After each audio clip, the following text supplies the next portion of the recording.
అయోధ్య రామ మందిరంలో సోమవారం రోజున రామ్లల్లా ప్రాణప్రతిష్ఠ వేడుక వైభవంగా జరగగా మంగళవారం తెల్లవారుజాము నుంచి సామాన్య భక్తులను దర్శనానికి అనుమతిస్తున్నారు. దీంతో అయోధ్యలో రాములోరిని దర్శించుకోవడానికి పెద్ద ఎత్తున భక్తజనం తరలివస్తున్నారు.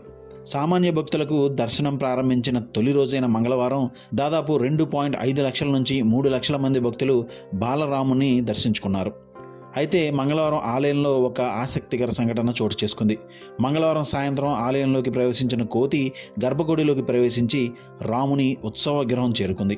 దీంతో శ్రీరాముని దర్శనం చేసుకునేందుకు హనుమంతుడే వచ్చాడని భక్తులు అంటున్నారు. రామాలయంలో జరిగిన ఈ అసాధారణ సంఘటన అందరినీ ఆశ్చర్యానికి గురిచేసిందని, హనుమంతుడే స్వయంగా రామ్లల్లాకు ప్రార్థనలు చేసేందుకు వచ్చినట్లు అనిపిస్తుందని భద్రతా సిబ్బంది పేర్కొన్నారు.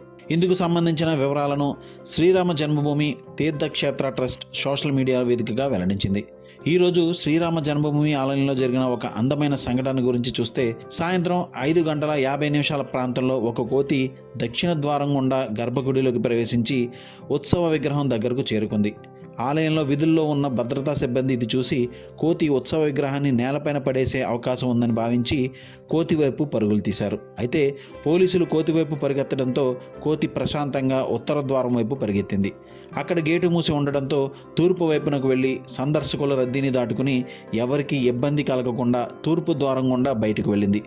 రామ్లల్లాను చూసేందుకు హనుమంతుడు వచ్చినట్లుగా ఉందని భద్రతా సిబ్బంది అంటున్నారు అని శ్రీరామ జన్మభూమి తీర్థక్షేత్ర ట్రస్ట్ మంగళవారం రాత్రి ఎక్స్లో పోస్ట్ చేసింది. మా వీడియో మీకు నచ్చినట్లయితే please like, share and subscribe.